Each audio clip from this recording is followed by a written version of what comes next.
সাম্প্রতিক সময়ে ঘটে যাওয়া নানা ঘটনার প্রেক্ষাপটে দেশের আইনশৃঙ্খলা পরিস্থিতি কিছুটা অবনতির দিকে গেছে বলে স্বীকার করেছেন স্বরাষ্ট্র উপদেষ্টা অবসরপ্রাপ্ত লেফটেন্যান্ট জেনারেল মোহাম্মদ জাহাঙ্গীর আলম চৌধুরী।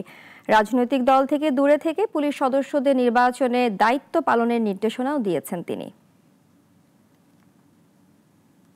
গত 3টি নির্বাচন প্রক্রিয়া পুলিশকে ভুলে যেতে হবে বলে মন্তব্য করেন স্বরাষ্ট্র উপদেষ্টা অবসরপ্রাপ্ত লেফটেন্যান্ট জেনারেল মোহাম্মদ জাহাঙ্গীর আলম চৌধুরী। এ সময় তিনি বলেন, আশা করব নির্বাচন শান্তি ও উৎসব মুখর হবে। রাজধানীর রাজারবাগে পুলিশ সদস্যদের নির্বাচন বিষয়ক প্রশিক্ষণ উদ্বোধনকালে এসব কথা বলেন তিনি। এ সময় কোনো বিশেষ দলের হয়ে কাজ না করতে আইন শৃঙ্খলা বাহিনীর প্রতি আহ্বান জানিয়েছেন স্বরাষ্ট্র উপদেষ্টা। আইন শৃঙ্খলা পরিস্থিতি এতদিন যেরকম ছিল, এই গত কয়েকদিনের ঘটনায় মানে আমি বলবো যে একটুখানি খারাপের দিকে গেছে। এটাকে আমরা আবার পুরা আগের দিকে যেন নিয়ে আসতে পারি। সামাজিক যোগাযোগ মাধ্যমে আগাম হুমকি থাকা সত্ত্বেও কেন রাজবাড়ির অস্থিরতা ঠেকানো যায়নি এমন প্রশ্নের জবাবে তিনি বলেন, অসহিংস হয়ে পড়েছি, তবে ব্যর্থ হইনি। না, আমরা ব্যর্থ হচ্ছি না।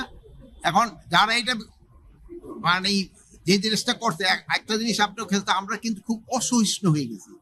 আমাদের কিন্তু ধৈর্য সহ্য করে নাই। যারা এটা করছে তাদের আমরা অবশ্যই আইনের আওতায় নিয়ে আসবো। প্লাস আপনাদের মাধ্যমে আমি একটা অনুরোধ করব, সবাই একটু ধৈর্যশীল হওয়ার জন্য। উপদেষ্টা বলেন, আইন শৃঙ্খলা পরিস্থিতি গত কয়েকদিনে কিছুটা অবনতি হয়েছে। দুর্গাপূজা সামনে রেখে সারা দেশে অস্থিরতা সৃষ্টির পায়তারা চলছে, তাই সবাইকে সতর্ক থেকে দায়িত্ব পালনের নির্দেশনা দেন তিনি। অলিউল রনি, নাগরিক, ঢাকা।